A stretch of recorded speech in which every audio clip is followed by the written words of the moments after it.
Halo semuanya, pada video sebelumnya kita sudah berhasil melakukan get atau read data pada Firestore database, ya tentunya masih menggunakan React. Nah, pada sesi kali ini saya akan mencoba untuk melakukan CRUD, ya tidak hanya read, tapi juga melakukan create, update dan delete data menggunakan Firestore database ya.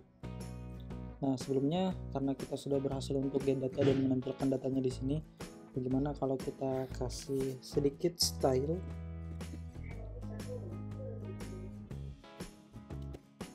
Ya, jadi saya memberi border ya, 1 pixel solid black, border radius 8 pixel, dan padding ini vertikal, ini horizontal 8 pixel, dan marginnya itu 16 pixel.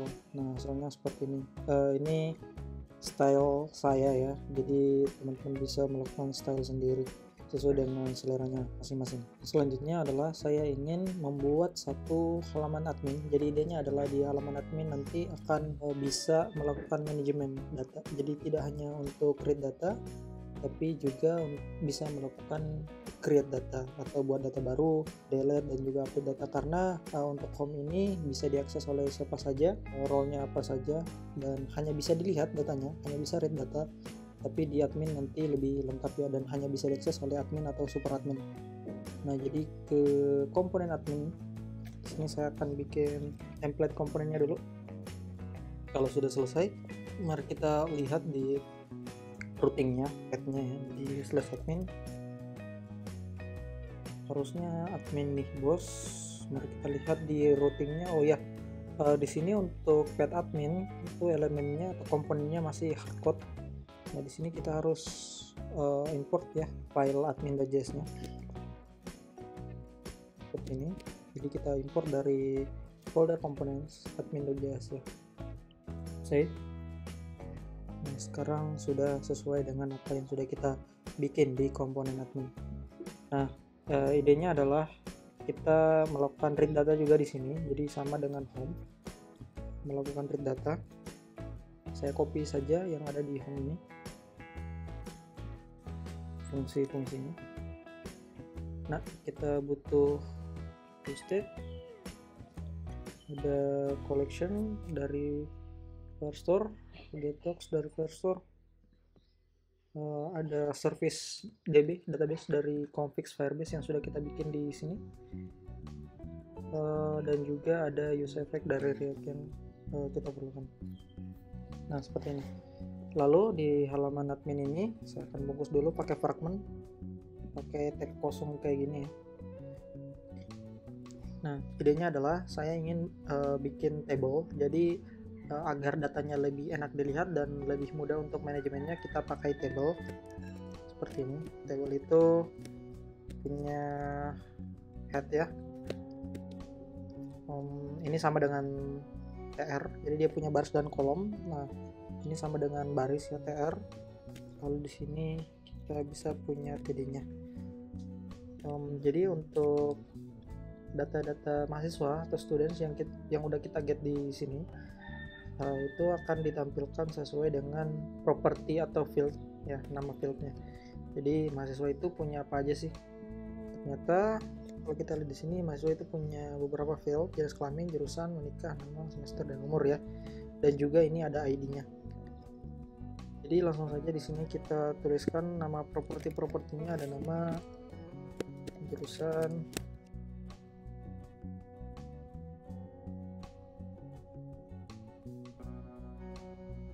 saya juga ingin menambahkan satu properti atau field yang namanya tanggal lahir ya. Oh, tambah satu lagi, alamat, seperti ini.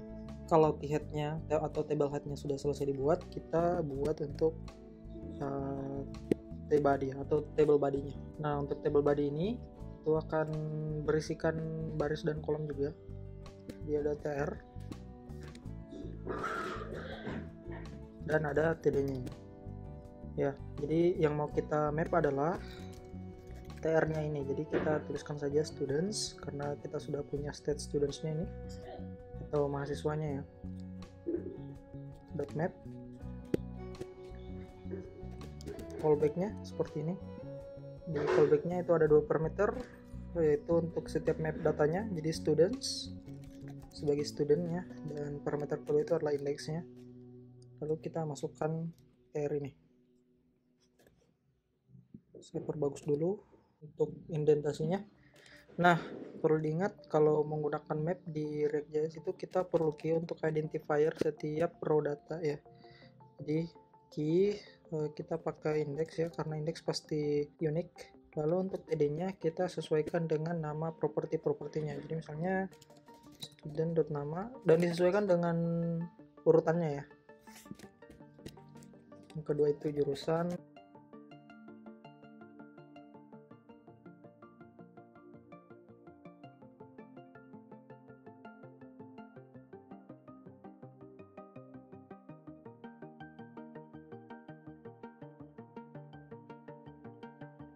Kalau sudah, pastikan ini sudah sesuai ya dengan nama-nama field yang ada di sini. Kalau kita lihat hasilnya, ini belum ada datanya. Kenapa? Ops, ini harusnya kita return ya. Jadi harus di return seperti ini. Ya. Return, lalu kita bungkus dengan kurung biasa. Ini sudah muncul, ada dua data, ada si Budi dan si Tono ya, karena di sini memang cuma ada dua data, dan untuk beberapa field itu masih kosong ya. Ini returnnya saya hapus saja ya, karena kalau untuk map itu kita bisa langsung return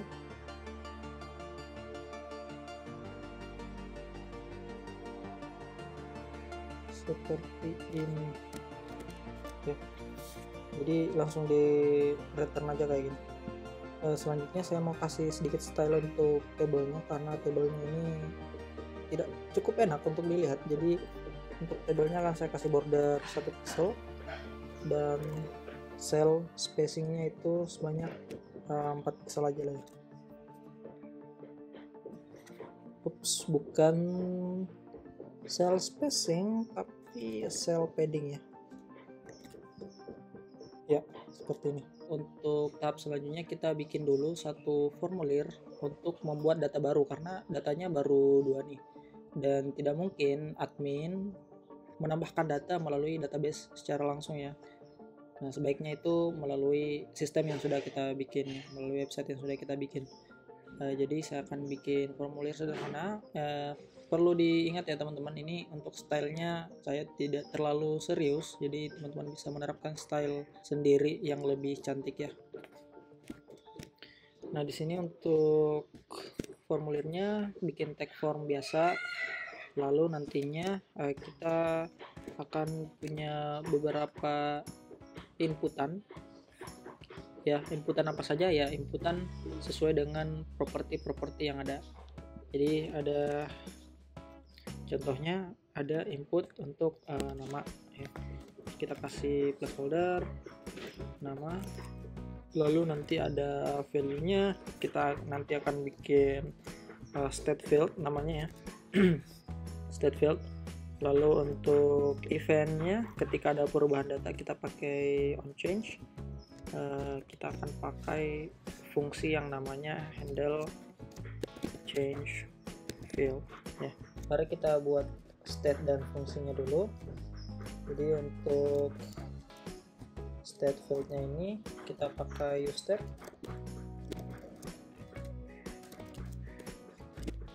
Step itu dengan objek ya. Nah, objeknya apa saja? Objeknya adalah sesuai dengan field-field yang kita butuhkan ya, yang ada di sini. Dan ada beberapa field tambahan yang saya ingin buat. Tentunya ada nama, lalu ada apa tuh, ini ya, jurusan, nomor, menikah, semester, jenis kelamin, tanggal lahir, dan alamat.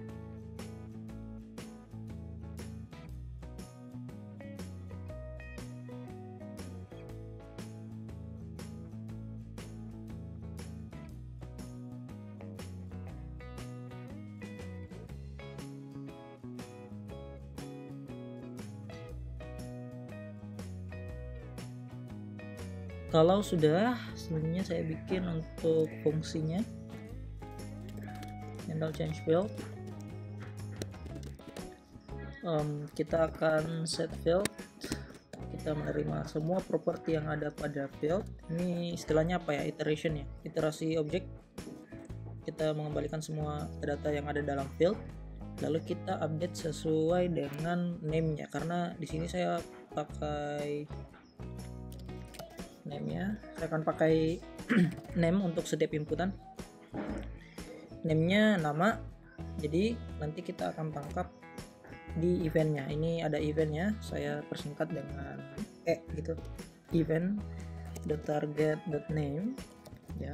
Jadi kalau yang diupdate itu nama, berarti yang diubah itu cuman field nama aja. Event.target.value seperti ini. Nah, kita bikin untuk yang lainnya juga, ada untuk jurusan, umur, dan lain-lainnya. Saya akan percepat videonya.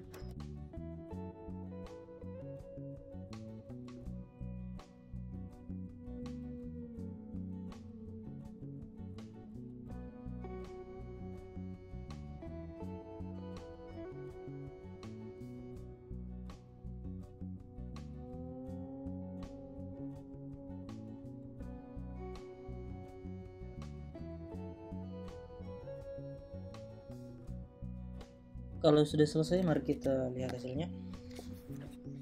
Yap, seperti yang saya duga, hasilnya seperti ini. Nah, ini ada beberapa penyesuaian yang harus kita lakukan. Pertama, umur ya.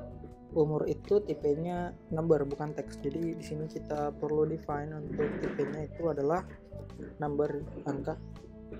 Lalu untuk semester juga tipenya number.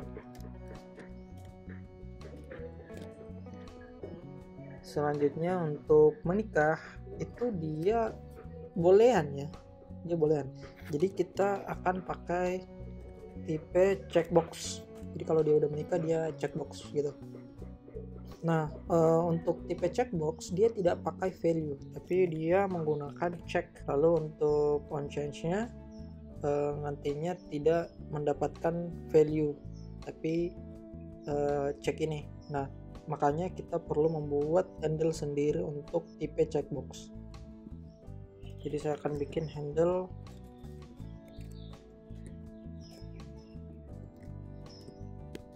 check ya.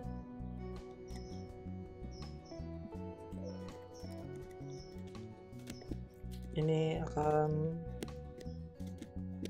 kurang lebih sama, hanya saja ini dikhususkan untuk field menikah ya, field menikah yang tipenya boolean. Dan seperti yang saya katakan tadi, dia tidak menerima value di setiap eventnya, event targetnya, tapi dia menerima check seperti ini.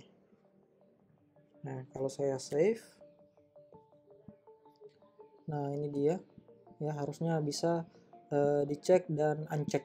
Lanjut, saya akan bikin tombol ya untuk submit datanya. Jadi button tambah mahasiswa, itulah ya, tambah mahasiswa. Ini tipenya submit ya.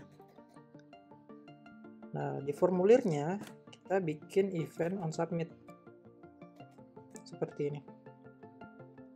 Lalu saya akan bikin fungsi namanya handle submit data atau handle add mahasiswa gitu ya, atau handle tambah mahasiswa, namanya terserah kalian.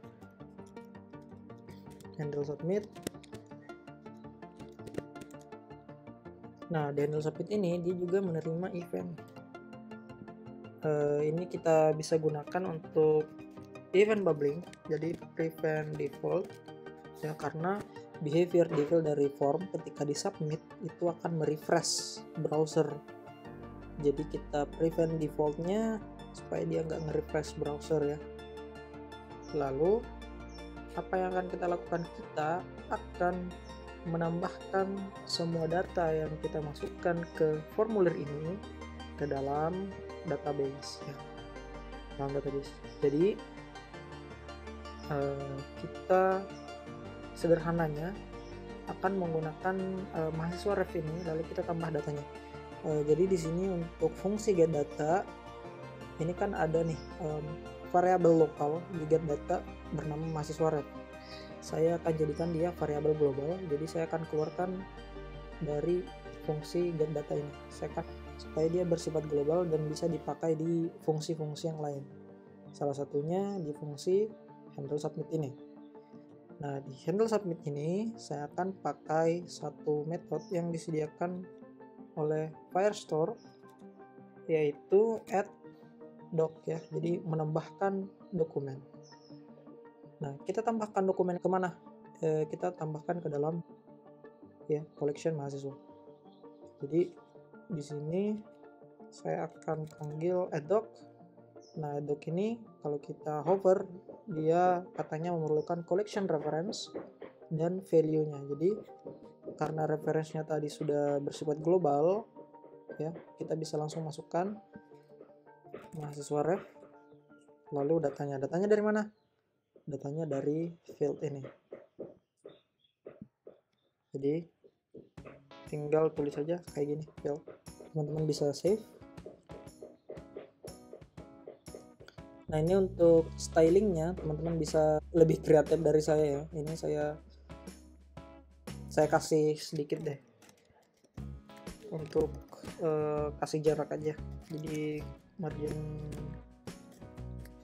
bertam, untuk di bagian formnya saya kasih 24 pixel.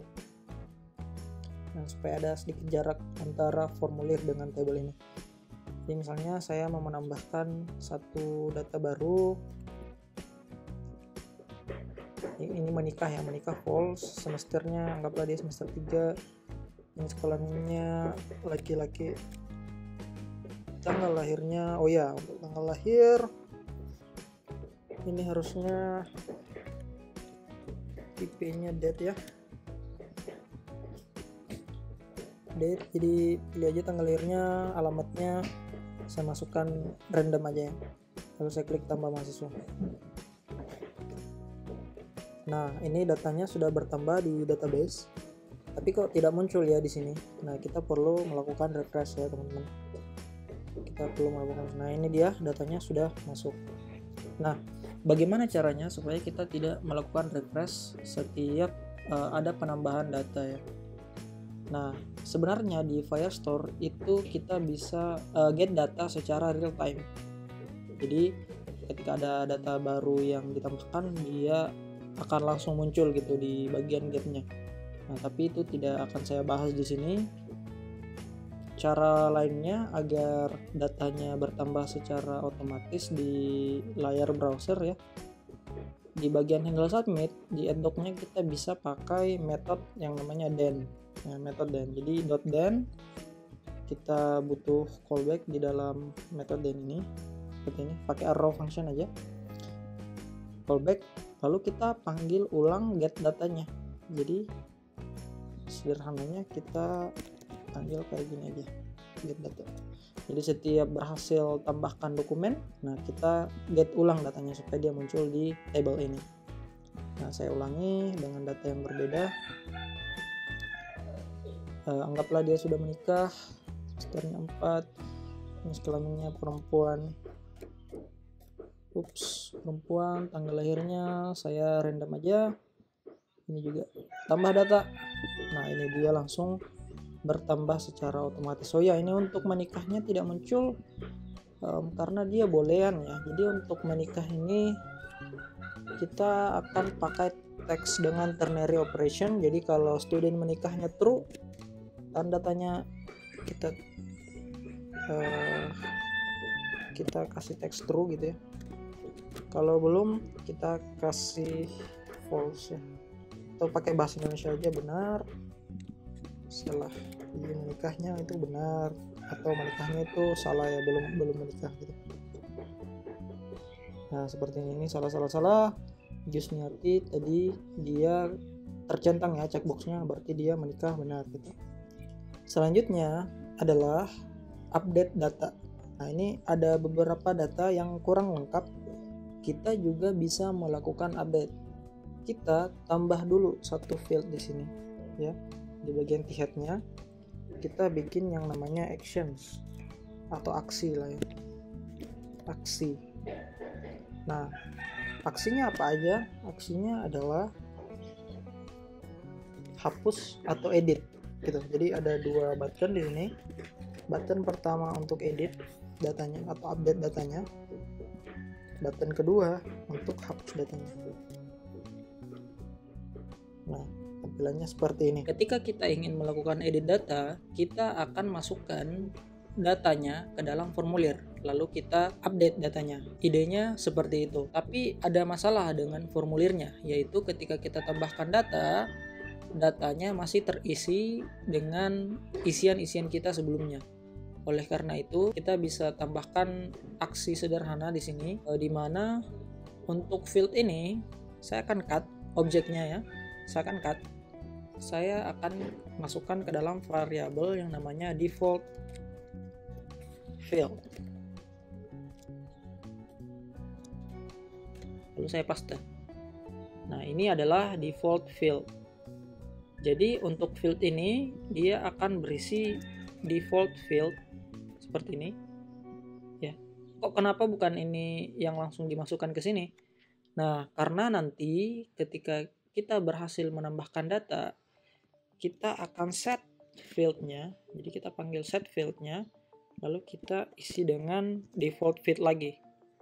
Jadi isian-isian yang sudah kita masukkan ke dalam input itu akan di reset menjadi default field lagi. Jadi datanya langsung kosong lagi gitu. Nah, mari kita coba. Saya akan masukkan data dummy dulu. Kalau saya klik tambah mahasiswa, datanya bertambah dan fieldnya jadi ke reset, langsung jadi kosong semua. Ya, itulah aksi sederhana yang sudah kita lakukan tadi dengan memisahkan default fieldnya menjadi sebuah variabel. Selanjutnya, ketika kita ingin melakukan edit, saat mengklik tombol edit, data-data yang ada atau data-data yang ingin kita edit yang sejajar dengan aksi edit ini itu akan masuk ke dalam formulir untuk diedit. Sehingga pada kodenya kita bisa tuliskan on click. Jadi ketika tombol edit ini diklik, data studentnya kita bikin arrow function seperti ini. Arrow function seperti ini. Kita set field dengan data student. Kan tetapi kita akan kebingungan apakah ini tambah mahasiswa atau edit mahasiswa, ya kan? Makanya kita akan membutuhkan satu fungsi yang namanya prepare edit. Prepare edit ini akan menerima parameter student atau mahasiswa yang akan diedit. Di dalamnya kita akan set field dengan student. Jadi kita akan mengisi fieldnya dengan data student yang dipilih, yang ingin diedit. Lalu kita butuh satu state yang namanya for edit ya. Nah, ini penamaannya terserah kalian. Set for edit. Kita pakai state. Ini default value-nya false. Nah, ketika prepare edit ini dipanggil, maka kita set for edit, kita ubah nilainya menjadi true. Sehingga pada handle submit, kita bisa cek apakah ini untuk diedit atau untuk ditambahkan.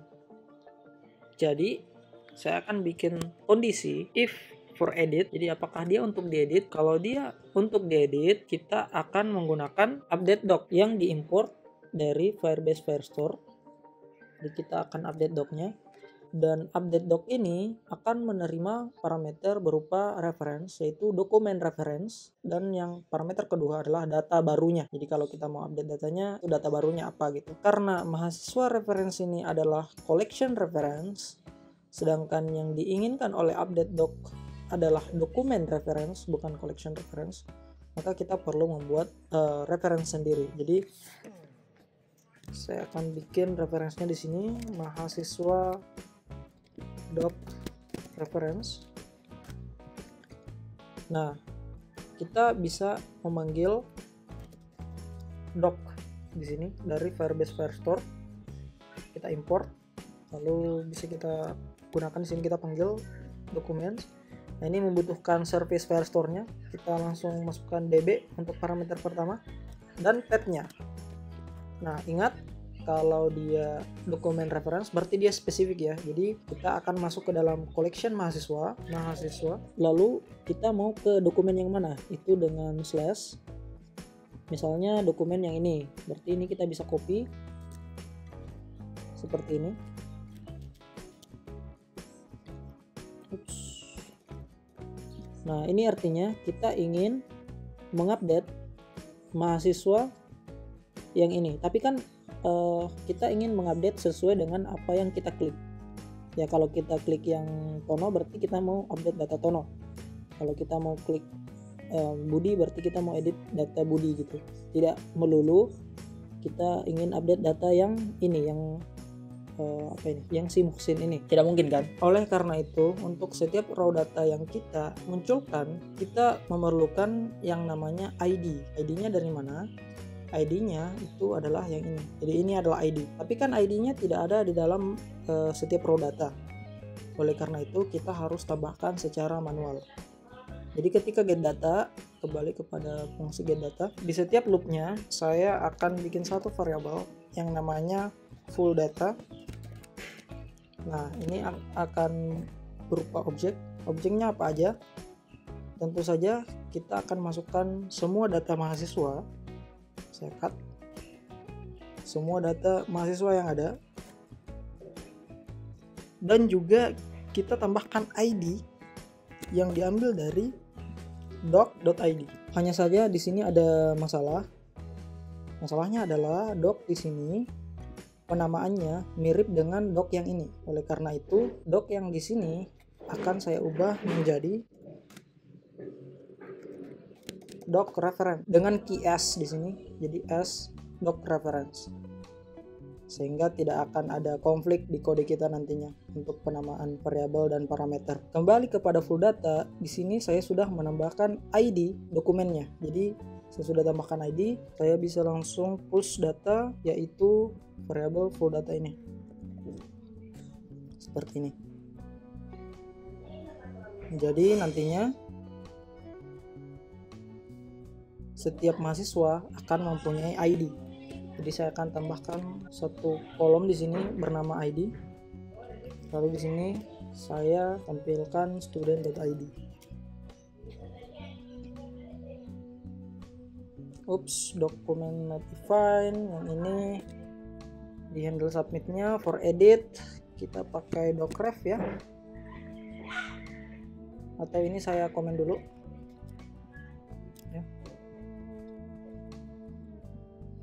Nah, bisa kita lihat ID-nya sudah muncul sesuai dengan ID dokumennya ya, yang ada di database.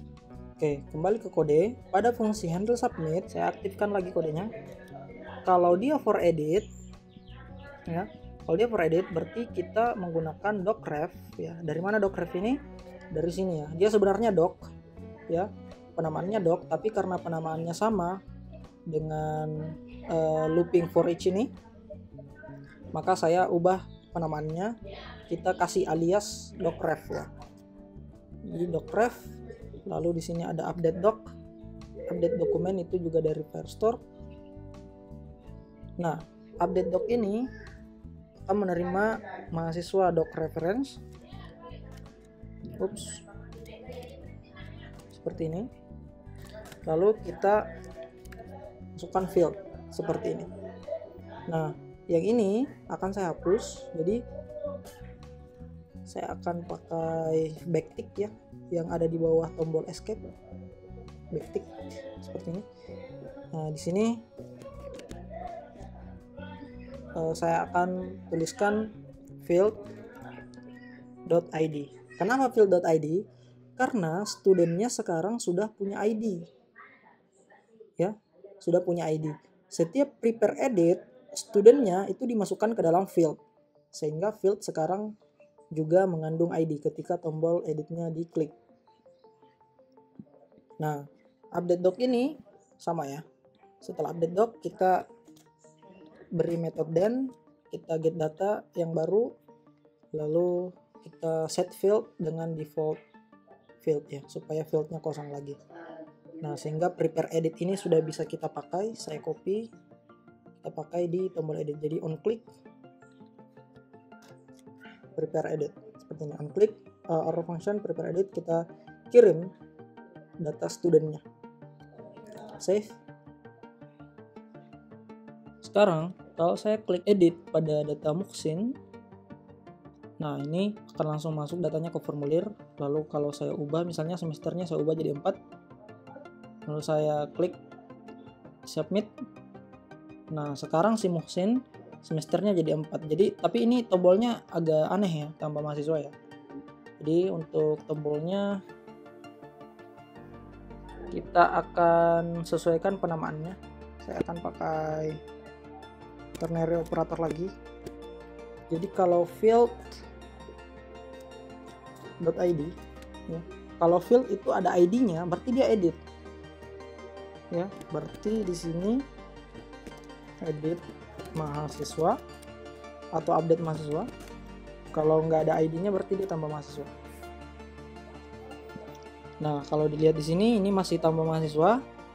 Lalu misalnya saya mau edit data budi karena data budi nggak lengkap nih, nggak ada tanggal lahir sama alamatnya. Lalu saya klik edit. Nah sekarang tombolnya berubah jadi edit mahasiswa. Saya tambahkan misalnya tanggal lahir sama alamatnya. Lalu saya klik edit mahasiswa. Nah si data budi sekarang sudah punya tanggal lahir dan sudah punya alamat. Tono juga gitu ya, Tono umurnya nggak ada nih.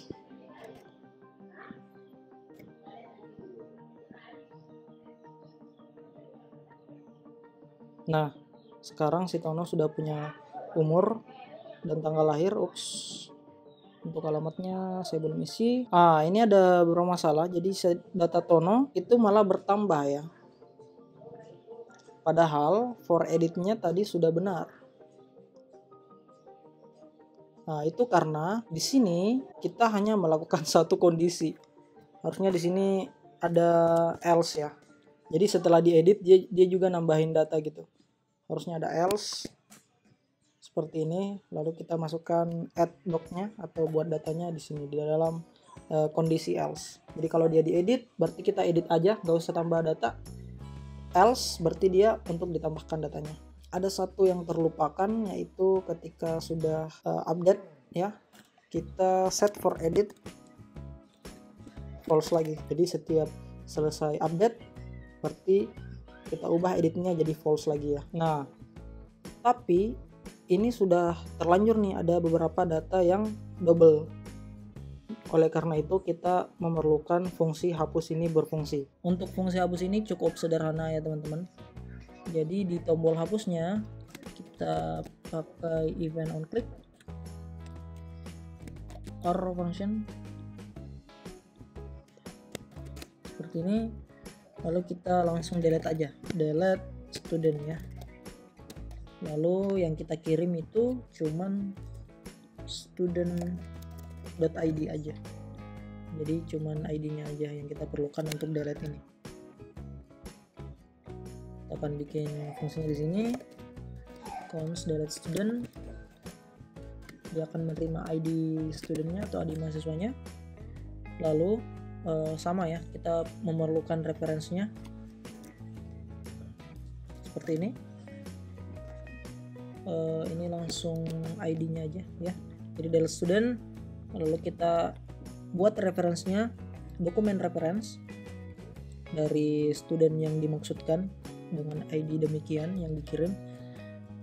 Lalu kita panggil delete doc ya, delete doc yang diimport dari Firestore. Delete doc ini hanya menerima satu parameter, yaitu dokumen reference yang dimaksud. Jadi langsung aja mahasiswa doc reference ya, ini langsung dimasukkan sebagai parameter. Nah kita kasih .den juga, .den callbacknya kalau berhasil kita langsung get data ulang. Jadi kalau udah berhasil di delete, kita get ulang datanya untuk menampilkan data terbaru yang ada di database. Kita lihat hasilnya. Jadi ini ada data yang double, Tono, saya langsung klik hapus. Nah dia langsung terhapus. Muhsin juga, dan juga ada lagi Tono. Nah ini sudah terhapus Dan ya, ini kita sudah berhasil melakukan create, read, update, dan delete data.